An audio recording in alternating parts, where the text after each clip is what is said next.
screen. Okay. Recording in progress. Please feel free to record. No, wala naman ako nakikita problema. If you guys want to record. So, ganito after this training, no, siguro let's welcome some questions regarding this training, no. So, dito muna tayo, di muna tayo magpe-present ngayon. This training is for neopreneurs, no. So, if you're not yet a neopreneur, go ahead and ask the person that sent you the link para naman makarelate ka dito sa pag-uusapan natin. This training is para sa neopreneur talaga, no? So, if not yet, no, you can set it aside muna, okay lang, no? Focus on deciding muna if you wanted to start a business. So, anyway, you're welcome to sit in anyhow.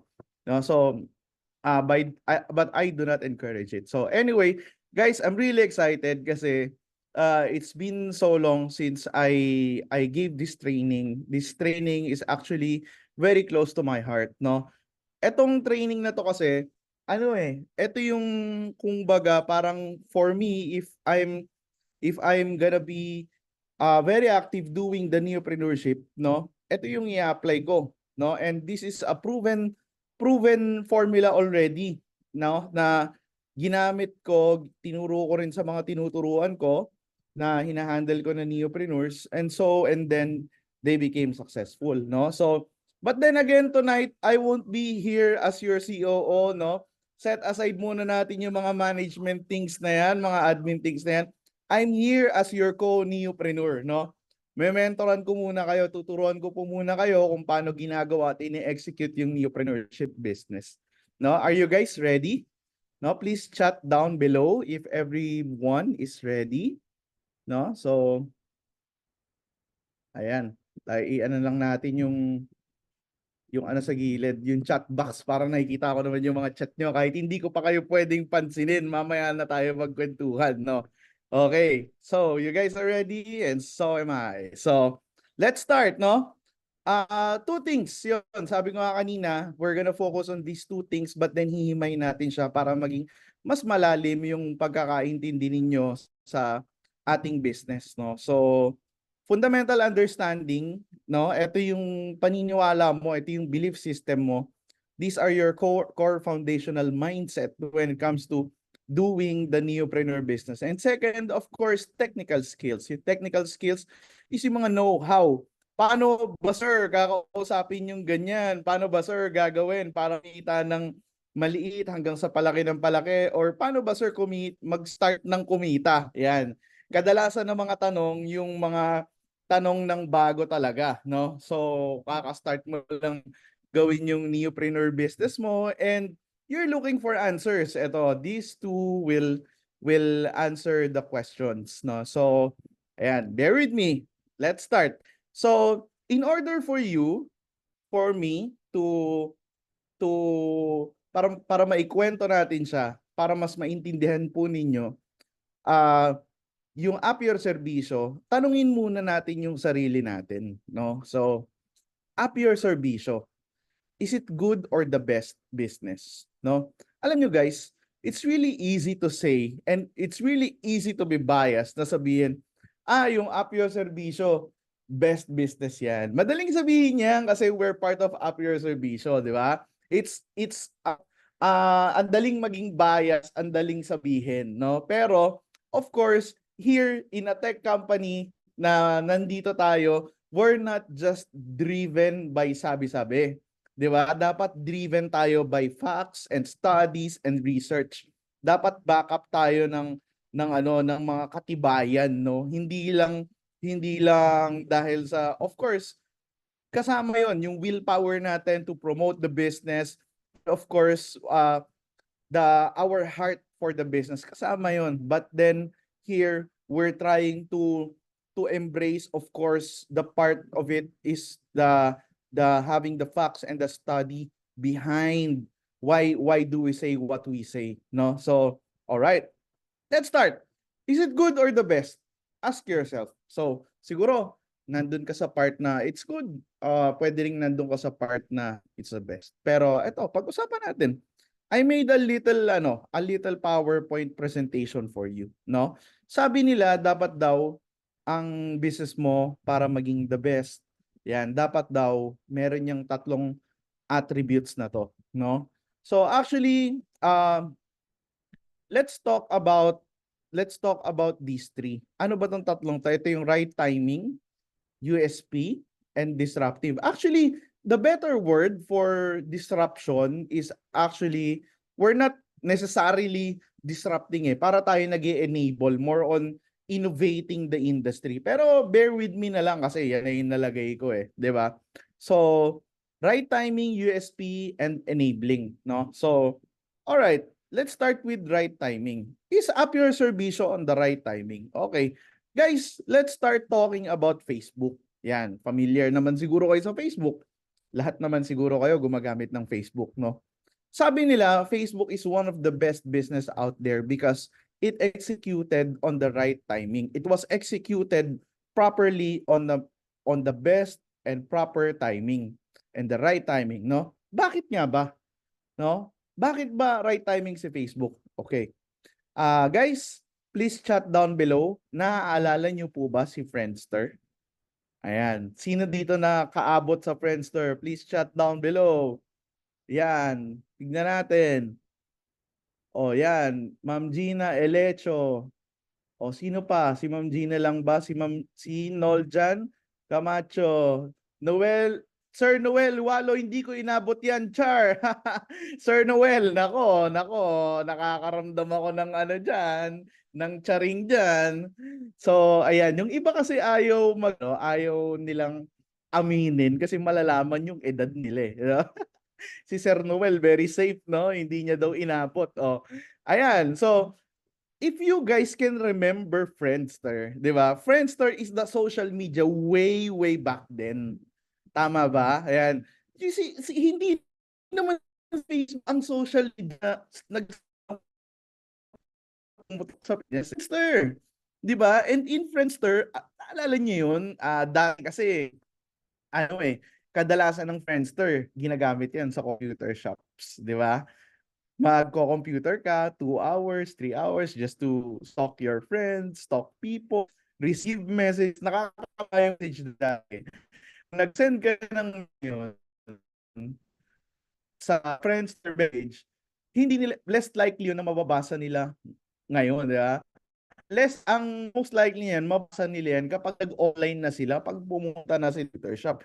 Typically hapon, tanghali, ganyan, di ba? So kinabukasan, tapos mga times Friendster, nagte-testimonials, nang hihingi ka pa ng testimonial dun sa classmate mo or dun sa friend mo. Di ba? Na ngayon kasi, ang uso ipa-shoutout, di ba? Idol, pa-shoutout naman, ganyan-ganyan. Yung mga sikat na personality ng school dati, sa work, yung mga idol-idol, dati pa-testy ang hinihingi. Nagpapa-testy. Testimonial po ang ibig sabihin. Yung testimonial ng kung anong feedback mo dun sa tao. Kasi mabait ka, mukha mahihiyain. Yung mga bagay gusto mong sabihin sa kanya na kanya daily, i-post mo yung profile. Testimonial. Now, ang bigyan ka ng testimonial, kahit hindi mo siya kilala, at bigyan mo rin ng testimonial. Kahit kukuliting ganun, no? Yan, naalala niyo po ba?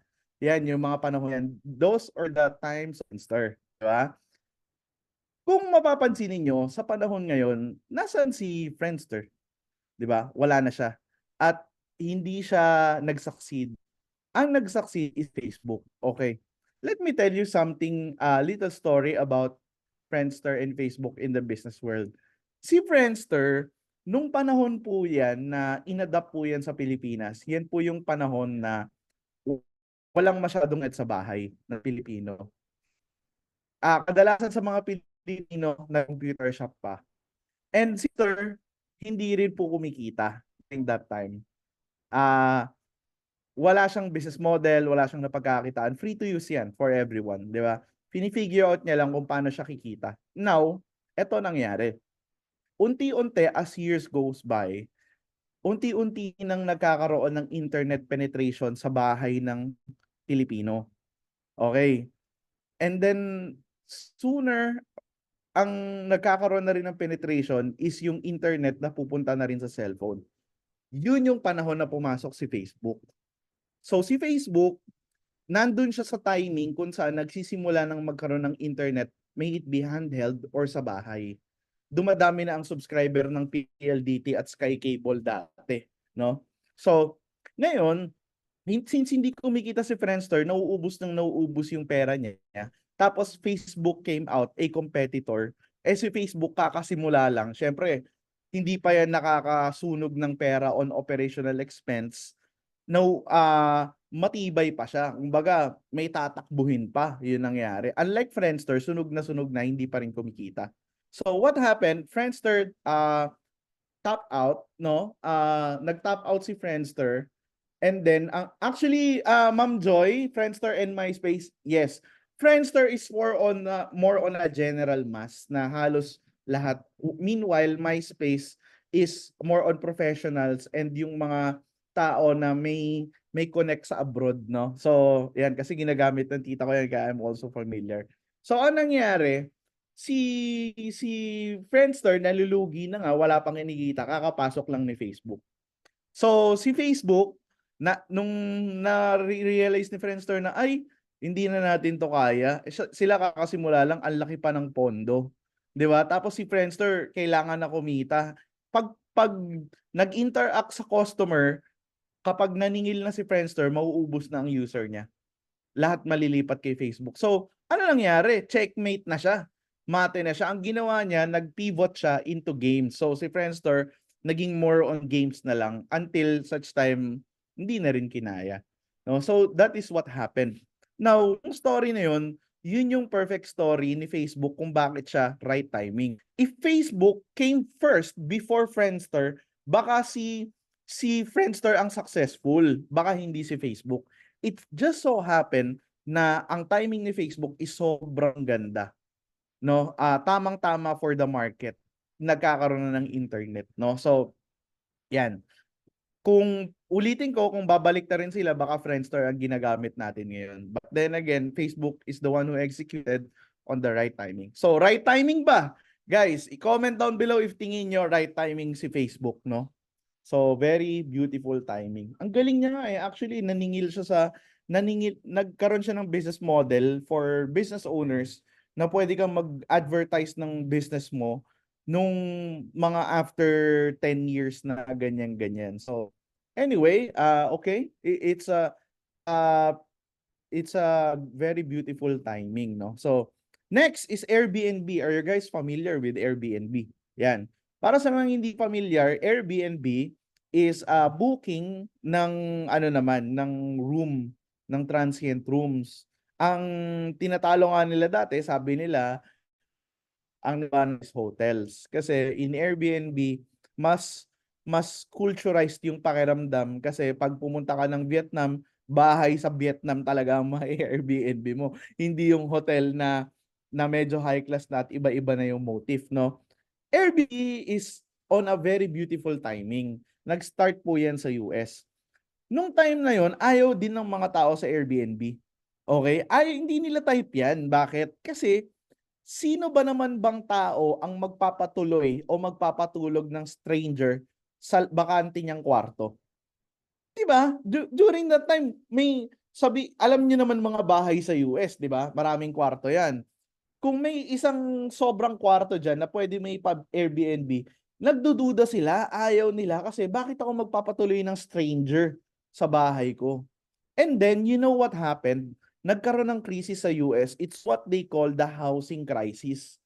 Ito yung nalugi yung mga bangko, nalugi yung mga developer, nagkaroon ng global financial crisis, damay din tayo doon, no? So, now yung mga tao, since damay ang bangko, damay ang buong mundo, ang nangyari, nagkaroon ng tanggalan sa trabaho. Maraming tao hindi makabayad sa mortgage ng bahay nila.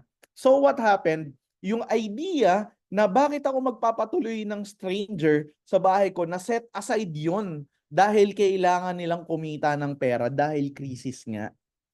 So, nagkaroon ng adaptation ng Airbnb. That was after the housing crisis, no? 2008 if I'm not mistaken or 2011 ganyan. So, ngayon, na-timingin niya ng mabuti. Just imagine kung hindi lumabas yung housing crisis, although it's a very bad situation for everyone, no? Even yung tatay ko na OFW na nasa abroad, ano yun, nawalan ng trabaho yun ilang buwan. Kasi nga walang customer, walang kayang magpasahod, ganyan. Nasa ano yun, nasa Cyprus yun, wala sa US yun, nadamay pa din yun. Ganun kasi kapag nagkakaroon ng krisis sa US, damay ang buong mundo eh. No, nasa economics 'yan, malalim. So, di naman 'yan yung topic, no. So anyway, Airbnb has a very very good timing, no. So, na overcome yung fear of letting someone go to their houses, no, ng by the need of earning more money so that they can pay their mortgages, they can maintain their lifestyle. So that's Airbnb. Next is YouTube. Yan. Lahat naman siguro tayo gumagamit ng YouTube. I'm sure everyone is familiar with YouTube, no? Why is YouTube on a perfect timing? Eto ha. Tatawagin ko ulit yung mga nagfe-Friendster dati. Oh. Mga nagfe-Friendster dati. Nung panahon dati, hindi naman ganun kasikat ang YouTube, tama? Kapag meron kang video na gusto mong panoorin sa internet, may it be, excuse me, music video from MTV, mga clip from HBO, ganyan. Yan naman yung mga sikat dati, di ba? Di ba, naalala niyo yun, kapag magpe-play ka ng video, ang sasabihin sa'yo ni Internet Explorer, you need to download or you need to update Adobe Flash Player. Oh, naalala niyo ba yan, guys? I-chat niyo naman mga nakakaalala dyan. Yung Flash Player, yung may problema sa Flash Player, laging, paano yun kung dial-up lang yung internet mo, tapos ang tagal-tagal mag-install ng Flash Player, naubos na yung data mo, kaka-install ng Flash Player, di mo pa nakikita yung video. Di ba? Yan yung nangyayari dati. Now, si Facebook, hindi po siya pumasok during mga panahon na yan. Okay? Si Facebook, pumasok siya nung panahon na na-solve na ng tech industry ang problema sa Flash Player. Nung wala nang problema sa Adobe Flash Player, no? So, in short, lahat open source, kaya nang magkaroon. Pagbili mo ng computer mo, pagbili mo ng OS mo, ng Windows OS mo, pag-install mo niyan, automatically may Flash Player na dun sa loob ng browser. Yun yung time na yun. Diyan pumasok si YouTube. And also on the same time na above 50% na ang population ng may internet sa bahay.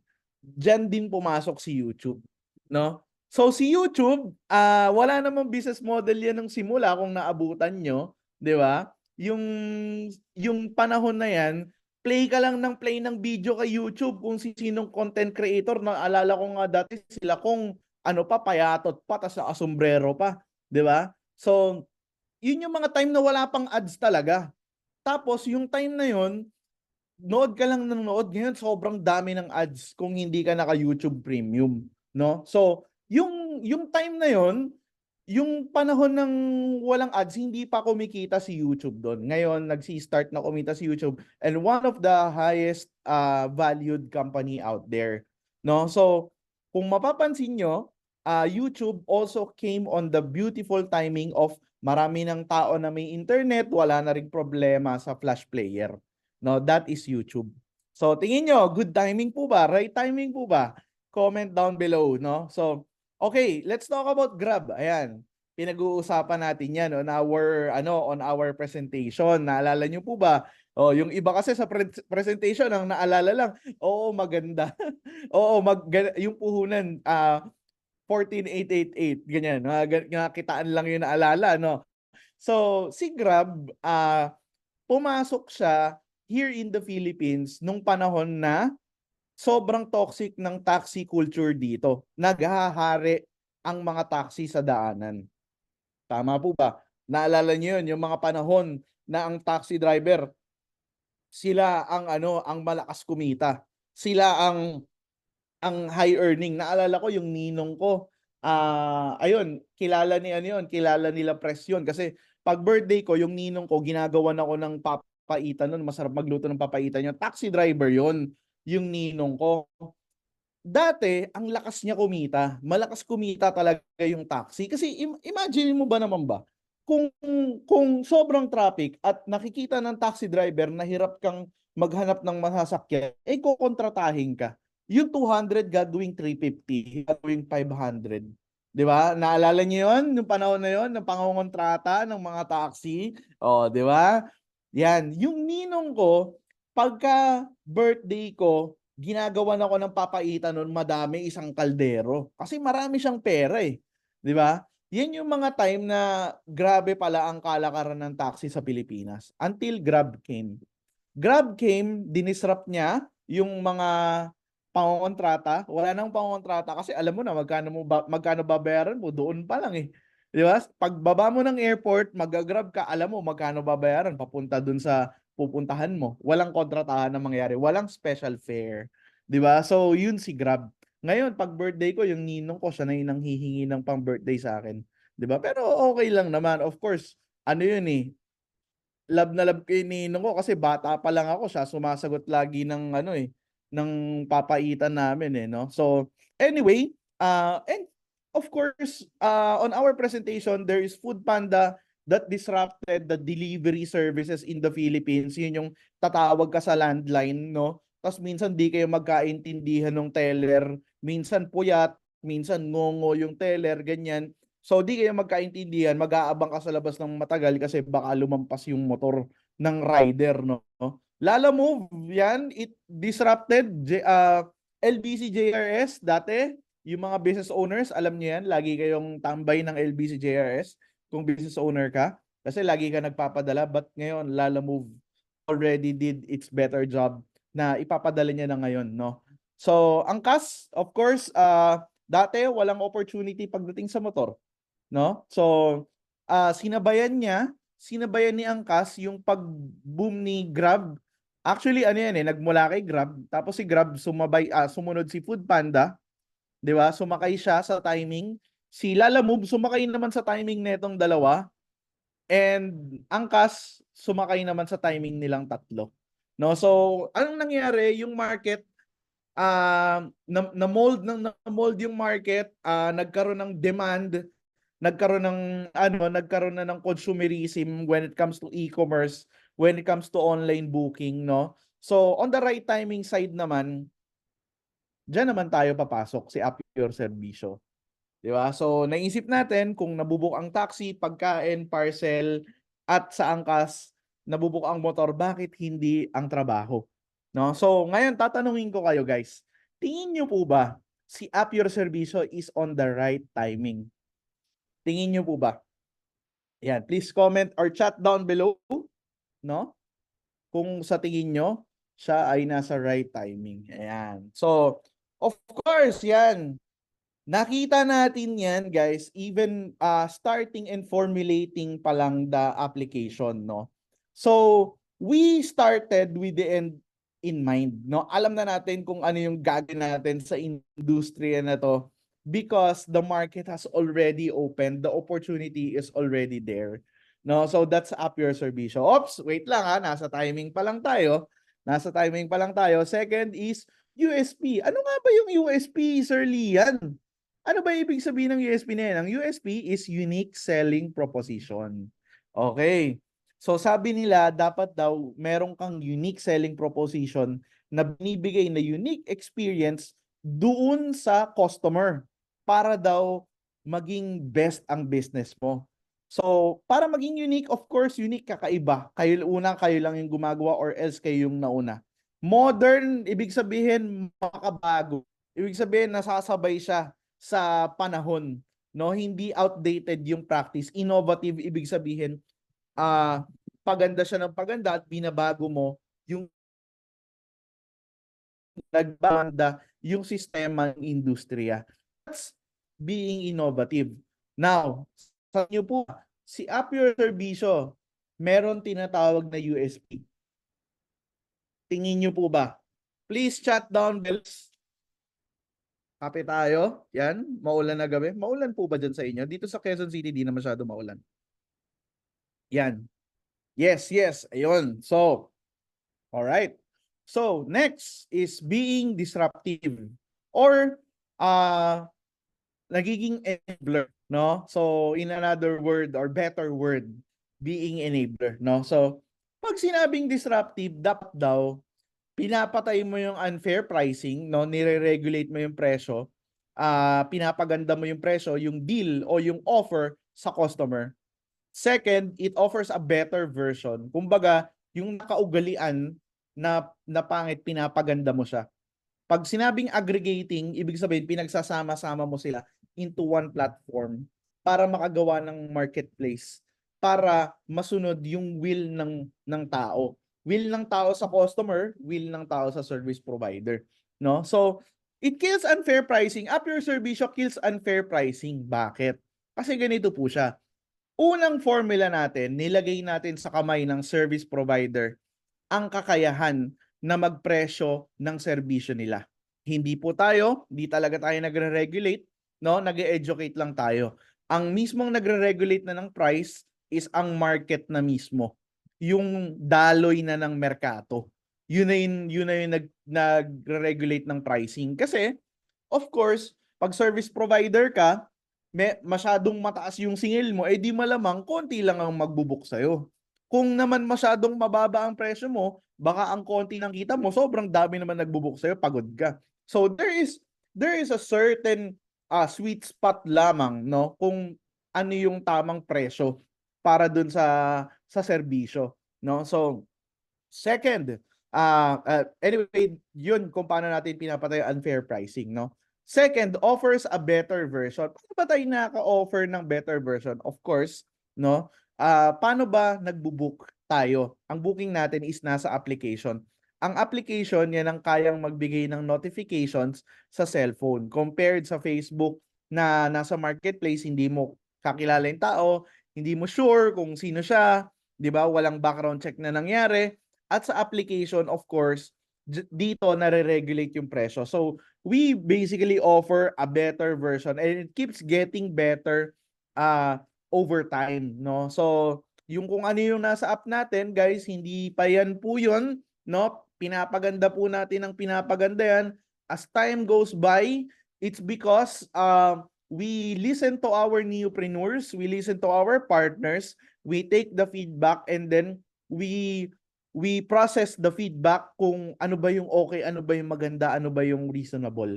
Tapos nilalagay natin yan sa app. Yun naman ang advantage kapag ang company mo, meron kayong sariling developing team, no? Be proud kasi sa atin nga po pala yung developing company natin. Hindi po tayo nakiki-third party, no? Tayo po mismo yung nag-navigate ng developing team natin, no? So, ayan. Additional USP for me from Ma'am Joy, lifetime job income. Yan, tama yan, ma'am, kasi it's really hard to get an opportunity, no, sa service provider ngayon, sa panahon ngayon sa Pilipinas.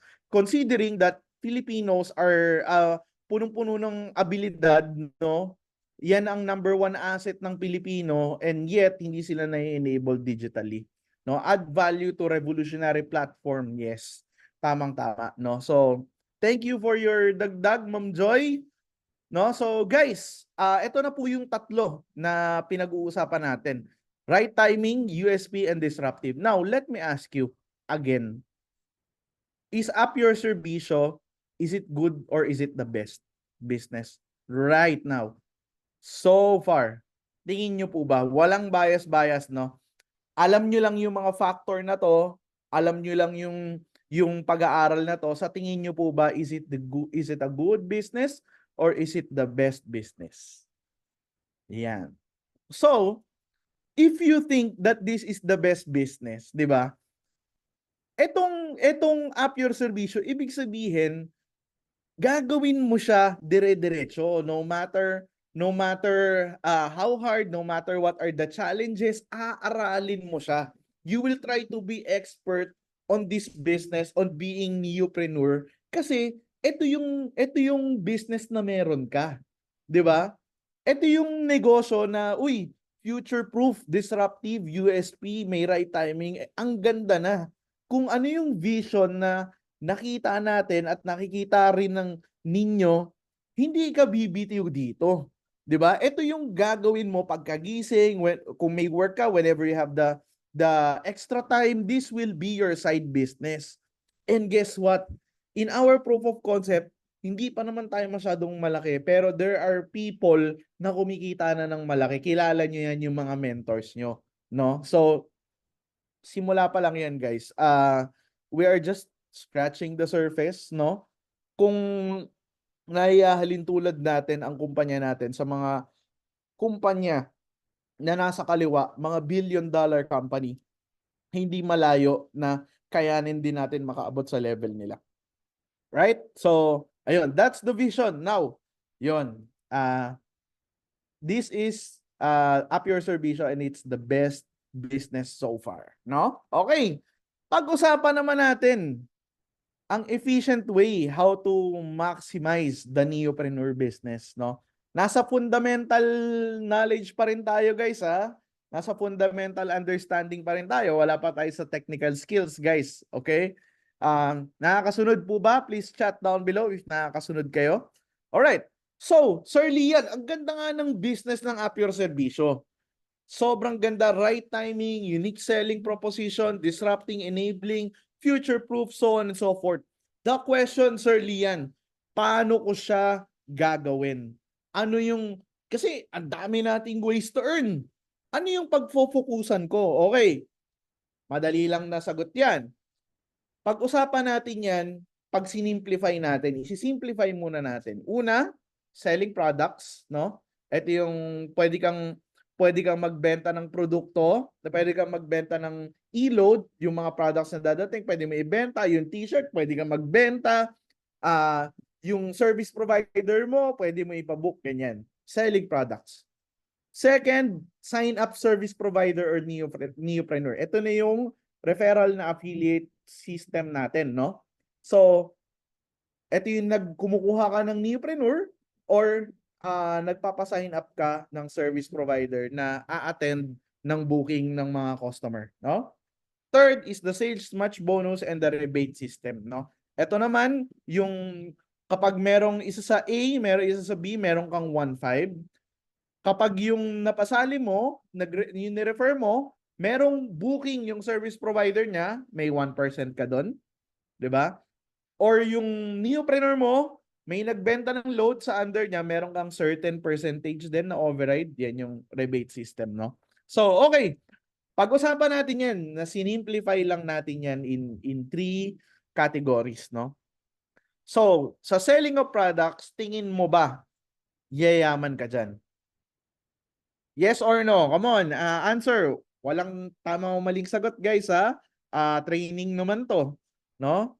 Kwentuhan lang tayo. Tingin nyo ba sa selling of products, tingin nyo you can earn big time? Do you think you can be rich? Yan. Let's be goal-oriented, no? Pag-usapan natin yung kitaan na maliit at kitaan na malaki. Oh, yan, maraming nagsabi ng yes. Of course naman, pwede ka namang kumita dyan ng malaki. But then if you're gonna notice, no, sa side ng selling of products, hindi yan sagot ni Samsung SMA725F. Sabi niya, yes kung masipag. Yan ang tamang sagot, no? Kung masipag ka, nagbebenta ka everyday, kung lumalabas ka at nagbebenta ka ng load, nagbebenta ka ng products, ng t-shirt, ganyan, kikita ka talaga kung masipag ka. Pwede naman. Kahit isang truck ng t-shirt ang ibenta mo, pwede. Kikita ka ng malaki, no? But then, ang problema dyan is naka-align siya sa effort mo. 'Di ba? So, the more na nag-e-effort ka, the more na kumikita ka. Which is also good. Wala namang problema doon. Ang problema lang dito, paano kung yung time na hindi mo kayang mag-effort. So, may it be, may sakit ka, or busy ka, di ba? Hindi ka kikita. Yan ang problema dyan. Pero pwede. Signing up naman ng service provider or neopreneur, pag nag-sign up ka ng service provider, no, kikita ka ng 500. Yan yung SRP natin. Yung neopreneur naman natin, kikita ka ng 1,000 pag nagpa-sign up ka. So, tingin mo ba, kikita ka rin ng malaki dyan? Tingin nyo, guys. Tingin nyo, sa signing up ng service provider or neopreneur, kikita ba? Yes naman. Kikita rin tayo ng malaki dyan. Walang problema. Lalo na kung nakakapagpa-sign up ka ng 2 newpreneur per day, kung 1,000 ang isa, that's already 2,000 times 30, that's already 60,000. Pero still, naka-align siya sa effort mo. Kung mag-e-effort ka, kikita ka. But then again, still, oo naman. Kikita ka, walang problema. No? So, sa sales match bonus and rebate system, eto naman sa tingin nyo guys, 'di ba? Ito yung sales match bonus, merong isa sa organization A, merong isa sa organization B, kahit hindi ikaw kumausap, hindi mo kakilala, kumita ka ng 1.5. Kikita ka ba ng malaki? Tingin nyo po ba? Sales match? Yes naman, no? Kasi of course, mas marami ang effort ng tao, ng maraming tao kaysa sa effort mo. Kasi ang 10 tao, never mong matatalo ang effort niyan. 'Di ba? Kasi 10 nga sila eh. Isa ka lang eh. So, ito yung konsepto natin kung saan pwede kang kumita ng sistemado na, ng pipeline na kahit wala kang ginagawa, even on the rebate system, may neopreneur ka, may 10 kang neopreneur, lahat sila nagpasok ng service provider, every time nabubook yung service provider nila, may 1% ka naman, no? So, in short, etong mga to, pwede kang kumita lahat ng malaki. It's just, ang question lang dito, gaano ka-effort ba ang gusto mong i-exert, no? So, ngayon, lahat naman yan, yung baba, dito kakikita ng malaki, ng pipeline, ng sistemado, dito sa sales match bonus and rebate system, di ba? So para magawa mo yan, hindi mo naman yan magagawa agad. Kailangan yan makapagpa-sign up ka ng service provider or makapagpa-sign up ka ng neopreneur. So yung dalawang yan. Now, pag-usapan natin yung dalawang yan, no? So, Sir Lian, ano ba ang sulit? Yung pagpapa-sign up ng service provider o pagpapa-sign up ng neopreneur? No? Actually, di ko muna sagutin ng direkta, no? Sagutin natin 'yan with backup data, no? So, 'yan yung kadalasang tanong. So, dalawa lang naman, service provider or neopreneur. All right. Here are the numbers, no? Sa service provider, of course, gusto mong kumita ng sabihin na lang natin 100,000 per month, no? That's your goal in your business, kumita ng 100,000 neto per month, no? So, kailangan syempre may goal in order to identify the numbers, no? Let's say 100,000 per month ang gusto mong kitain. Paano mo kikitain 'yan? Okay. Sa service provider, ang average booking fee natin is 1,000 pesos. That means ang average commission is 100 pesos, no? So, paano ka kikita ng 100,000 dyan sa 100 pesos? That means to get 100K, kailangan mo ng 1,000 na booking per month. No? Ilan? 1,000 na booking per month. Sir, parang ang dami naman. Actually, hindi. Konti lang yan. Ito ipapakita ko sa'yo. No? So, ang gagawin mo dyan, yung 1,000 booking, i-divide mo yan into 30 days. That means kailangan merong 33 bookings per day. Oh, 33 bookings per day. Yung 33 bookings na yan, sino ba gumagawa niyan? Isang service provider lang ba? Hindi kayang gawin ng isang service provider yan. Siyempre, more service providers you have, mas madaling abutin yan. Di ba? If you're gonna ask a typical aircon technician or house cleaner, ilan ang kaya nilang linisin sa isang araw? Umaabot yan ng 1 hanggang 3, no? Yun. So, 1 hanggang 3 kaya nilang linisin per day or yung aircon. Actually, naalala ko nung nagte-training ako dati face-to-face, merong kayang maglinis 5 isang araw eh. Considering yung aircon is 1 oras to 1.5 hour mo lang siya nililinis, no? So, kaya nga naman yun 5, no? Parang 2 sa umaga, 2 sa hapon, 1 sa gabi. Parang ganun yung sinasabi niya, no? So, now, sabihin na lang natin na kailangan mo ng ang kailangan mo na service provider diyan, commonly done ng isang service provider is 3.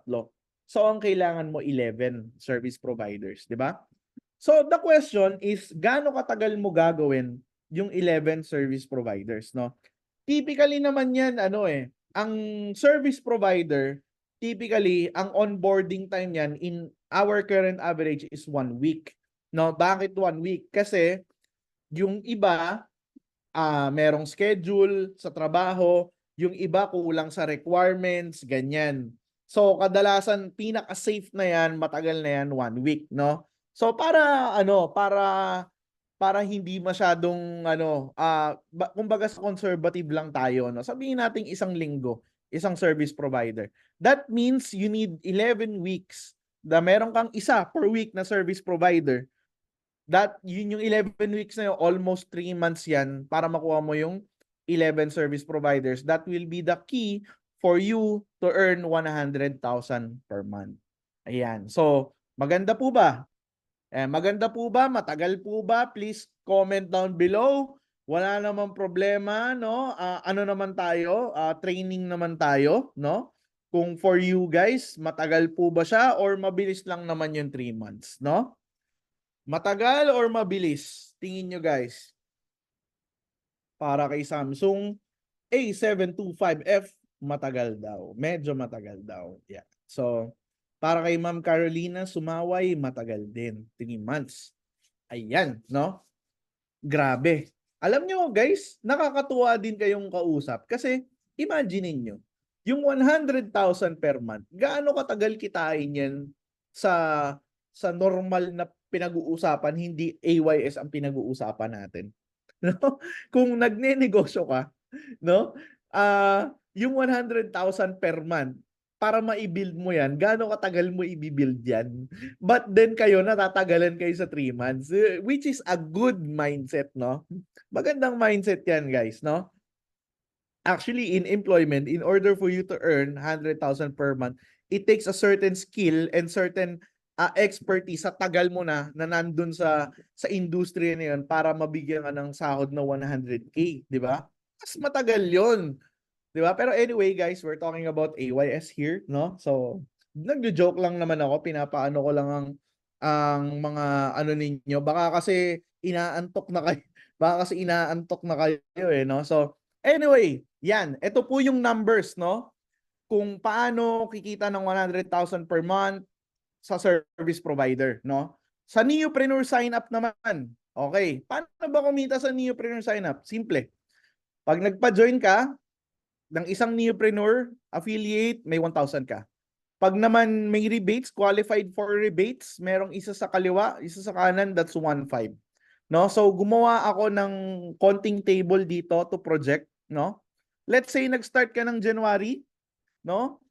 Ang nag-sign up sa'yo, 2 lang, no? Sa buong buhay mo na nabuhay, 2 lang ang naniwala sa'yo, nanay at tatay mo pa. Sumali silang 2, magkano kinita mo dyan? 1,000 per referral, that's 2,000. May isang rebates, 3,500. May 3,500 ka in 1 month. Next month, no? Yung nanay at tatay mo, tinanong sa'yo, paano kikita dito? Sabi mo, magpa-sign up ka ng referral. Kumuha sila, tigda 2 din, meron kang rebates dyan na 3,000. March, yung 2 na yan, nagtanong sa nanay at tatay mo, paano kikita? Sabi, mag-sign up daw ng 2. That's 8 already under your organization. Kumita ka naman dyan ng 6,000. Kung ito-total mo yan, nasa 12,500 yan. Diba? Naabot na ba yung 1,000? Wala pa. Yung 100,000? Wala pa. 3 months na. Sir, 3 months na. Wala pa. Kung sa service provider yan, nako. No? So, April, kumuha lang din ng tigda 2. That's 12,000, no? Dire-diretso natin hanggang June, that's 48,000. Kung i-add mo yan, hindi pa rin kasya ang 100,000. But then on the next month, 2 lang din, ng 2, ng 2, ng 2, exponentially lumalaki ng dahil lang sa tigda 2. On the month of December, ang grand total mo na is nasa 3 million na in a year ng dahil lang sa 2. Now, hindi ka man kumita ng 100,000, kumita ka ng higit. Pero kung mapapansin nyo, in the numbers ng power of 2, no? In the worst case scenario, na 2 na lang, imaginein mo yun. 2 lang ang kaibigan mo nagtiwala sa'yo. Ilan ba friends mo sa Facebook? Di ba? Dalawa lang kailangan mo, di mo kailangan lahat. Ito ang mangyayari. So, kumita ka ng 3 million. Pwede na po ba sa 100,000 per month? Oo naman, mas malaki to. 'Di ba? Compared sa 100,000. Sir Lian, anong sinasabi mo? Sinasabi mo ba na neopreneur ang pa-sign upin namin, wag service provider? Hindi po. Ang sinasabi ko, okay, parehas yan maganda. Okay? Hindi po yan dapat ito, service provider lang tayo. Kasi ito ang by numbers, 100,000 to, ganyan kapag naabot mo yung ganyan. Ito namang isa, ay wag tayo mag-service provider. Maliit yan, maliit na kitaan yan. Dito tayo sa milyones. Neopreneur ang pasalihin natin. Ibig sabihin ba ganun? Hindi po. No? Ang sinasabi ko po, dapat po sabay yan. Okay? Can you repeat after me? Please chat in the chat room. Everybody say sabay. No? Simultaneous dapat yan. Ang problema, okay, ito nagiging problema. Kapag ang neopreneur nane-neglect niya na yung isang side yung isang opportunity nang dahil sa may nangyari na dun sa isang opportunity. Di ba? Sample, may isang neopreneur, kaka-join lang ng business, nagandahan, kwento sa pinsan, nag-practice. Kwento niya, pinsan, magpo-practice lang ako. Ito yung business namin, si Apio Servicio, ganyan-ganyan, pakinggan mo lang. Practice lang naman. Nagustuhan ng pinsan, nag-join. Kumita siya ng 1,000. Na-neglect niya na yung service provider. Nakakalimutan niya na, uy, wait lang, doon nga pala sa lugar namin, may magaling kaming electrician doon, may magaling kaming hair stylist doon, hairdresser, may magaling kaming photographer. Nakakalimutan niya na dahil may nangyari na doon sa isang side. May iba naman, kumuha ng service, ang iniisip nila, yes, of course, neopreneurs is the company's partner in the place to penetrate the service provider. Nakakuha ng service provider. Ang nangyari naman, nung nakakakuha ng service provider, no, hindi na nabigyan ng attention yung neopreneur. Yung neopreneur, yan ang katulong mo para marami kayong kukuha ng service provider sa lugar mo. Therefore, mas mabilis ang saturation, although malayo naman talaga ang saturation, no? Kasi diverse ang category natin. Sobrang daming category. Kada taon may bagong service na naiimbento eh. May bago nga ako nakita, hair technician eh. Alam nyo ginagawa, may makinang pinapadaan sa buhok na ganun. Di ba? So, anyway, yung penetration, mas mabilis ang penetration sa lugar kapag maraming neopreneur compared sa isang neopreneur. So, ibig sabihin, ano ba talaga unahin namin? Sir, wala kang uunahin. Dapat sabay. Simultaneous. Kasi, if you are doing business, no, hindi ko naman sinasabi na karinderya tayo. Pero tingnan nyo si Diwata. Si Diwata nagbenta ng pares merong chicken. 'Di ba? Merong chicken, merong lechon, merong kung ano-ano pa. Kasi ang way to earn ng business, the more na ginagawa, ino-offer ba niya, ngayon chicken lang ngayon. Okay, ngayon, lechon lang ngayon, walang chicken. Ganun ba nangyari? Hindi. Sabay yun. Kasi sabay siyang kumikita ng pera eh. Ganun din sa'yo as a neopreneur. Dapat sabay mo siyang ginagawa. May plano ka para sa parehas. Kapag ang plano mo para sa isa lang, ay nako, mabagal po ikaw kumita compared sa ginagawa parehas. No? Yan ang isang difference ng, kaya nga ang usapan natin, how do you maximize your neopreneurship? In order for you to maximize your neopreneurship, you need to do the maximum potential opportunity given to you. Yung parehas, simultaneous po tayo dyan. Okay? Klaro po ba? Nagkakaintindihan po ba? Meron kayong mapapasign up na service provider. Di ba? Yung service provider, pag sign up niyan, makikita niyo yung business na ang ganda pala ng neopreneur business. Matagal na ako sa service providing industry. May mga tinuruan din ako, may mga kakilala din ako sa industriya ng pag-aircon, sa industriya ng electrical, ganyan, bla bla, etc. Pwede ko sila ipasok, magni-neopreneur ako. Ngayon, pag yung service provider naging neopreneur, ibig sabihin ba nun, hindi na siya sasagot ng booking? Di ba hindi naman? Di ba mas maganda nga na bilang service provider, sinasagot mo din yung booking. Bakit? Kasi ganito yan eh. Kapag service provider ka, neopreneur ka, ang commission mo 90%. Kesa kapag service provider ka lang, 80% ka lang. Bakit 90? Kasi bilang neopreneur, yung 10% mo napupunta rin sa sarili mo. 'Di ba? Hindi na napupunta dun sa nag-refer sa'yo. So, ibig sabihin, maganda rin na sagutin mo yung booking. Actually, dapat nga sagutin mo rin yung booking kasi proof of concept mo siya. Kapag kwinento mo siya for the neopreneur perspective or service provider perspective purpose, mapapakita mo na may booking ka na ikaw mismo ang sumasagot. O di ba napakaganda ng story? So, eto babaliin ko lang.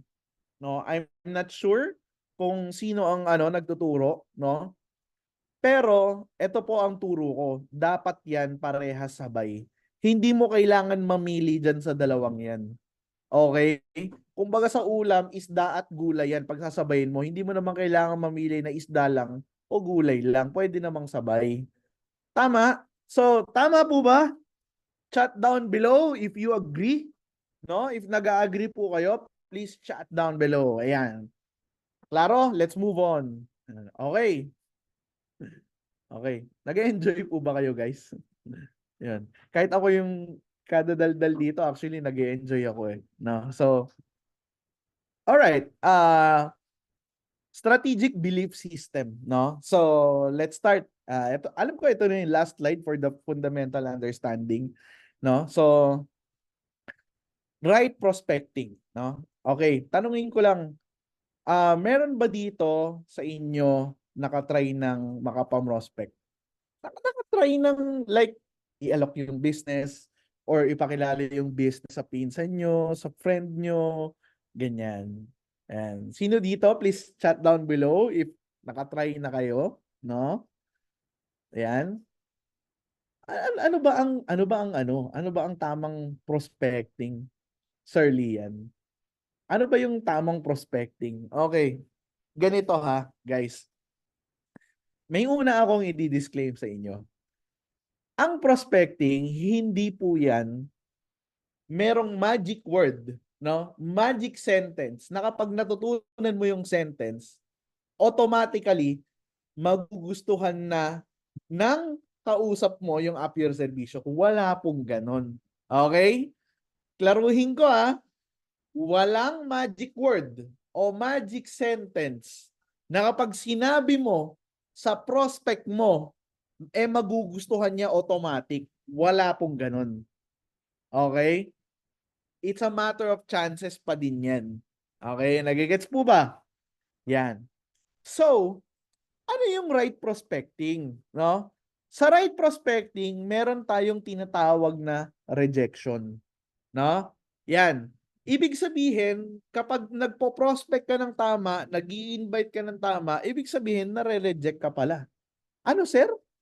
Kapag ako nag-i-invite, tama yung ginagawa ko, ibig sabihin, nare-reject ako. Oo.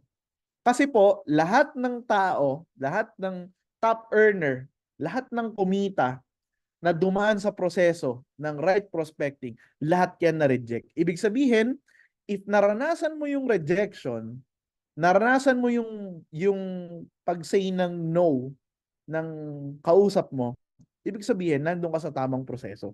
Okay? Of course, too much is bad. Hindi naman puro no yung hahanapin mo, no? Pipilosopohin ko na po. Of course, ang hinahanap mo yung oo. Pero, why are you looking for that rejection? Excuse me? It's because, no, doon ka matututo. Doon mo ma-assess ano ba yung pwede kong pagandahin sa sinabi ko. Ano ba yung dapat ko pang matutunan sa mentor ko para maitanong ko sa kanya? Nandun sa rejection yon. At actually guys, ang rejection, yan ang magpapatibay sa'yo. Okay? Believe me or not, ako po, as part of the management, as part of, minsan tumutulong ako sa mga top earners natin to talk to their big clients, nare-reject pa din po ako. Even now, normal yun. Although, ngayon, wala naman nang nagre-reject na, ay hindi, ayaw namin yan. Kasi lahat ng makakausap po, ang sasabihin niyan, maganda yung business nyo. Ang rejection na ibibigay nila sa'yo, ayaw ng asawa ko eh. Ganyan. Or pag-iisipan ko muna. Pero totoo, ayaw niya. Or, pag-usapan muna namin ng asawa ko, ganyan. Any reason. Di ba? Pupunta ng office, tas di makapunta ng office. In a way, rejection yan. Diba? Yang rejection, yan ang magpapatibay sa'yo. Yan ang magpapatatag sa'yo. So, the more that you get this kind of things, the more natitibay ka. Huwag mo lang pepersonalin. Okay? Ang problema kasi sa iba, ano ba yan? Na-reject ako, nakakainis naman. Ginagawa ko naman lahat. Late naman ako natutulog. Hindi na ako nanonood ng K-drama, nagpo-prospecting na lang ako, nare-reject pa din ako. Ano ba yan? Don't take it personally. Ang nire-reject nung kausap mo, kahit kakilala mo pa yan, hindi ikaw. Ang nire-reject niyan, yung opportunity na in-offer mo. Pero tandaan nyo guys, sa rejection naman, hindi naman ibig sabihin na nagsabi siya ng no, forever ng no. Sometimes, not now. Sometimes, not the right timing. Sometimes, hindi lang talaga ngayon. May inaantay or whatever. Kaya importante na you don't burn the bridges. Kasi time will come na maniwala ka sa akin, magjo-join din yan. Ang ginagawa niyan, tinitignan yung Facebook mo, nanonood yan, nagbabantay, nagmamanman. Tinitignan niya kung tama ba o yung sinasabi mo totoo ba at paninindigan mo. Yan. So, okay. Next, ang right prospecting dapat meron yung tinatawag na number games. Okay? That means more numbers, the better. Okay? Alam niyo po ba yung Pareto Law? Okay, yung Pareto Law, yan po yung tinatawag na 80-20. So, ibig sabihin, sa 100, 80 ang magre-reject sa'yo, 20 ang magsisay yes. So, that means, more numbers that you have. Kung 1,000 yan, edi 200 yung mag-yes sa'yo. Kung 10,000 yan, edi 2,000 yung mag-yes sa'yo. So, number games lang, di ba? Kung ayaw, okay lang, next. Huwag mong tatambayan. Di ba? Huwag kang mag-iimo. Di ba? Dapat mabilis ka mag-move on. Pag sabi na next, okay, ano na kaagad? Kausap na kaagad ng iba. Right? Numbers don't lie. Yes, tama po yan, Sir Nino. Tama po, nagpatibay sa akin yung rejection. Wala naman mawawala kung na-reject ka nila. Tama! Wala namang mawawala sa'yo pag na-reject ka nila eh. Di ba? Ano yan eh? Para kang ano dyan eh. Para kang bumubunot ng baraha dyan eh.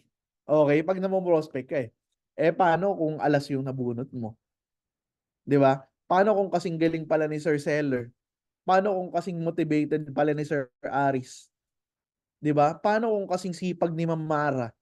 Oh, hindi mo alam, 'di ba? Malay mo, sing cute pala ni Sir Lian. Joke lang po, no? Joke lang. Pinapatawa ko lang po kayo. 'Yun. So, 'di ba hindi mo kasi alam eh. You will never know. That is one of the mysterious things and funny things, exciting things in this industry. You will never know. Sometimes yung inaakala mong mahiyain, yung inaakala mong hindi willing magdaldal, yun pa pala yung kumikita ng malaki. 'Di ba? Yun pa pala yung talagang porsigido at malalim yung pinaghuhugutan. You won't know. So, what are you gonna rely on? Ang strategy mo, dapat number games ka lang. Kapag, alam niyo po ba, ah kapag ako, pag nagpapamentor sa akin ng isang neopreneur, tinatanong ko dyan, ilan na ang nakakausap mo? Para malaman ko kung nasaan na siya. Kasi pag sinabi niya, sir, tatlo. Ay, tatlo pa lang. Di ba? Ang dami pong pwedeng matutunan eh. Pero at least alam ko kung paano ko siya tuturuan. Ang ituturo ko sa kanya, paramihin mo pa. Kailangan marami kang ma-experience. Kasi, hindi mo masasabi, ang nangyayari dyan, minsan makakatalisod ka eh. Yung talisod, yan yung edge na lang ng bago. Pero of course, sooner or later, as you go export, hindi na talisod ang pinag-uusapan. Ang pinag-uusapan na paano mo may hit yung target properly. Na? 'Di ba? Nagigets niyo po ba? Ayan, please chat down below if gets ninyo, guys. May natututunan po ba?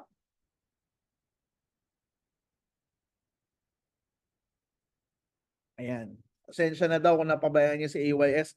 Ma'am, okay lang. You can always come back and connect. Wala namang problema. Ang ano lang is what are you missing out, 'di ba? It's for you to to analyze. Kasi sayang, ma'am. If nauna ka dito sa mga taong to, may mga bagong neopreneurs tayo, mabibilis kumita eh. 'Di ba? If nauna ka sa kanila, you could have earned more, 'di ba? Parang ganun lang naman 'yun eh. But again, of course, you're welcome to do this anytime. Balik lang po kayo and actually hindi ko pa kayo nami-meet, no? Kung malapit kayo dito sa office, makapunta kayo, no? Makapagkwentuhan tayo. How do we penetrate your place, your area? No, yan yung mga strategic meeting na hindi natin ipinagdadamot, no? Punta lang po kayo dito. Next, power of questions, no? So, power of questions in terms of prospecting, no? Yung power of questions, it's more on ano siya eh. Ikaw yung magtatanong sila, of course, 'di ba? Yun yung power nila eh. Magtatanong sila ng anything regarding the business. May it be about the business, may it be about tech, 'di ba? Tatanungin sila. Now, after those questions, dapat ikaw naman yung nagtatanong. 'Di ba? Kumbaga, pag sineset mo yung schedule, kung kailan kayo mag-uusap or kailan siya magjo-join para pumunta ng office, ang pagtatanong mo, dapat naka-narrow down lang sa dalawang choice. So, kailan ka pwede? Monday or Tuesday? 'Di ba? Kasi hindi pwedeng pwede. Kapag sinabing kailan ka lang pwede, paano kung sinabi next month, next year, o di ang tagal pa? Opportunity loss yung panahon, di ba? So, when they ask questions, always put in mind na it's also your turn to ask questions right after. Ikaw naman yung magtatanong, di ba? Yeah. Sir, yung Pareto Law, 80-20. Ibig sabihin ng 80-20, sa isang daan na kausap mo, 80 magno-know sa'yo for whatever reason, 20 maniniwala sa'yo. So, it's more on number games, no? Dapat, mas marami kang kausap, mas maganda, no? So, alright. Ito po ang diskarte natin sa prospecting, no? So, in order for you to prospect properly, dapat meron kang tinatawag na prospect list. Ayan, alam niyo po ba, pag may nagpapamentor sa akin, ang una kong tanong dyan, patingin ako ng prospect list mo. Okay? Kasi, pag yung prospect list niya, konti nang nakalagay, alam ko na mangyayari sa kanya. Alam niyo po ba, may kasabihan, kung gaano ka-okay ang prospect list mo, yun ang future mo sa business. So, makikita mo na doon pa lang sa prospect list niya kung may patutunguhan ba siya sa negosyong to. So, ang prospect list na to, no, ito sa neopreneur side to. Of course, dapat gumawa ka din ng prospect list sa service provider, no? Pero ito, neopreneur lang muna yung prospect list na pag-usapan natin. So, ito, ilalagay mo yung pangalan ng kakilala mo, ng prospect mo. Huwag mo muna silang imbitahan, na. Huwag mo muna silang aayain, okay? Ilagay mo lang muna yung pangalan nila. No? Paglagay mo ng pangalan nila, you need to classify kung anong klaseng prospect ba sila. Kung R, G, or B. Ano yung R, G, or B? Yung R, yan yung red. Okay? Yung G, yan yung green. Yung blue, yung B, yung blue. Yung red, ito yung klase ng mga tao na walang pera or negative. Kadalasan dyan, tambay, toxic, ganyan. Marites, ganyan. Di ba? Yung G naman, yung green, ito yung mga taong maraming kakilala. So regardless, kung may pera o wala, basta marami siyang kakilala, talagang ano siya, uh, attention of the crowd. Kumbaga siya yung nagbubuklod sa inyong magkakaibigan. Siya yung team leader ng circle of friends nyo. Yan. Or barangay captain, barangay chairman, ganyan. Daming connection. Green yan. Alright? Yung blue, yan naman yung tao na may pera. In short, pag present mo sa kanila yung business at nagustuhan nila, kaya nilang mag-avail ka agad. Okay? So, yan. Gawa ka ng prospect list.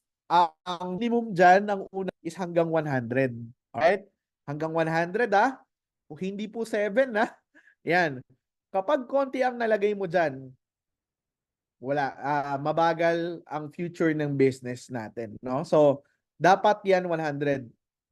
See to it, hindi mo naman kailangan ilagay lahat sa loob ng isang gabi, pero kung kaya mo, go.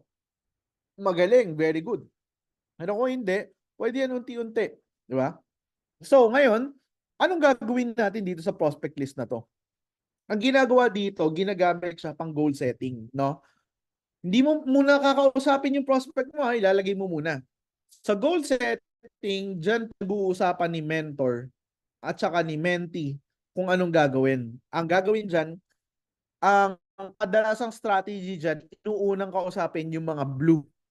Bakit? Kasi syempre, kapag kinausap mo yung blue, kaya niya nang mag-join ka agad eh. So kung kaya niya nang mag-join ka agad, may resulta ka na kaagad, 'di ba? Kayang maniwala ng green.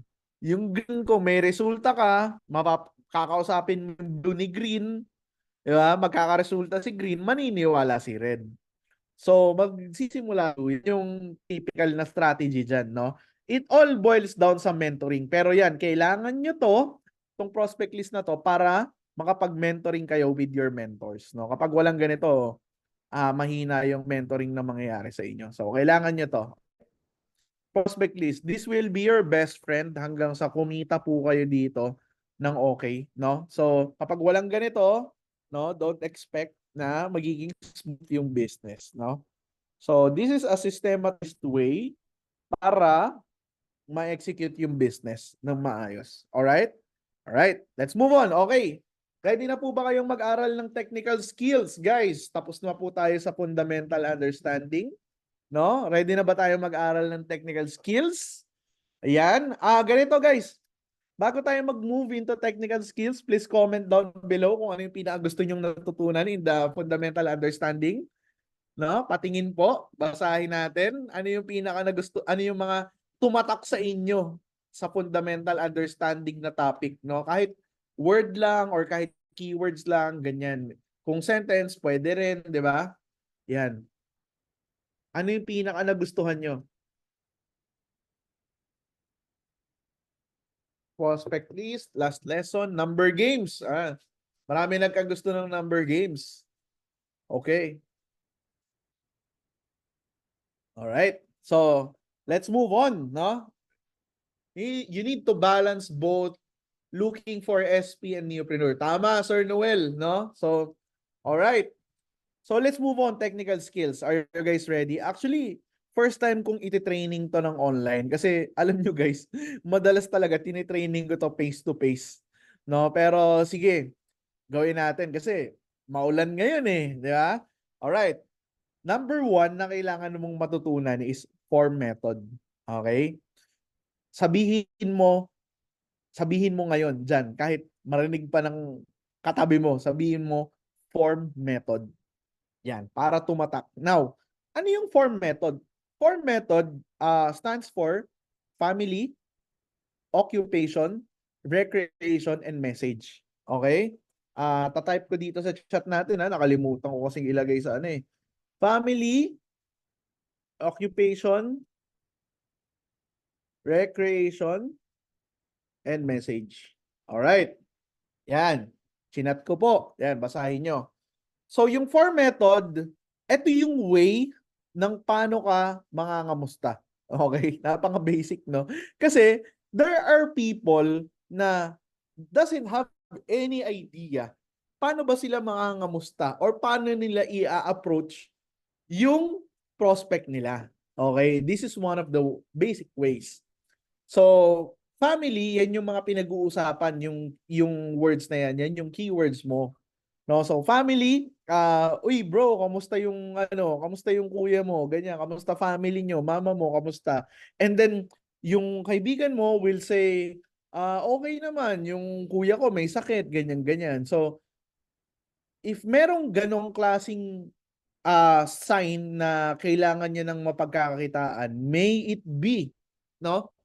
May it be sa may it be sa problema sa pera, problema sa health, sa tuition, ganyan. You're looking for signs na kailangan niya yung business eh. Kumbaga nag-i-intel gathering ka eh, di ba? All right. Second na pwede pag-usapan occupation. Oh, bro, ito kadalasan to. Kamusta work mo? 'Di ba? Kadalasang problema diyan, ang liit nga ng sahod, kulang ang kinikita, ganyan. Ang ang toxic nung boss, ganyan ganyan. So, these are the things that give signs na uy, baka open na siyang mag-business. Baka open na siyang maging boss sa sarili niya, no? Para naman matanggal yung stress niya sa trabaho niya na nagtatrabaho siya, pwede siyang magtrabaho naman para sa sariling business niya, 'di ba? So that's the occupation. Sample lang 'yun basta 'yun yung pag-uusapan. Recreation, oh, depende 'yan sa recreation niyo ng friend mo.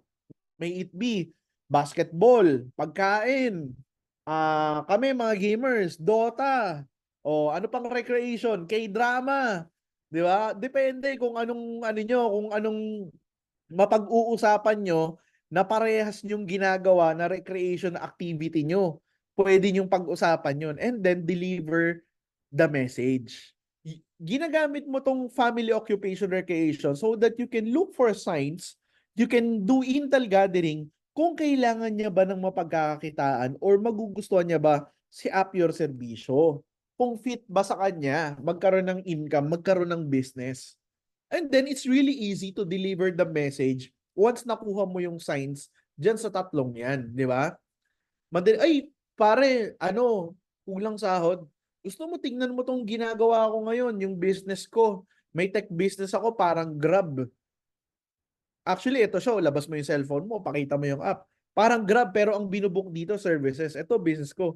Gusto mo, sosyo tayo para madagdagan yung income mo and of course, makapag-aral din tayo mag-business para in the future, nagbi-business na lang tayo. Kasi, of course, tanda natin, nakaipon tayo sa employment, magbi-business din tayo. So, why not start early? Diba? Tignan niya lang. Oh, ang daling pumasok sa conversation ng app your service. Nalaman mo, nakakuha ka ng intel kung ano yung problema niya. 'Di ba? Ang daling sabihin na, ay, pare, ah, problema ko ulit sa tuition. 'Di ba last year, yan din yung problema mo? Baka kailangan nang dagdagan yung income mo. Gusto mo i-try itong, business ko ngayon. Yung AYS, ito yung app niya, para kaming Grab, ganyan-ganyan. So, yun yung sample ng form message. Alright? Nagigets po ba? Alright? Alright. So, next, elevated speech. Nako, masarap ituro to kapag kapag in person eh. Kasi dito, kumukuha ako ng volunteer, no? Pero since online tayo, no? Paano ba natin gagawin tong elevated speech, no? Yung elevated speech, ito yung sagot sa tanong, ano ba yung business mo? Ano yung AYS? Ano yung may lakang package na kulay violet? Ang nakalagay, Up Your Servicio, ano yan?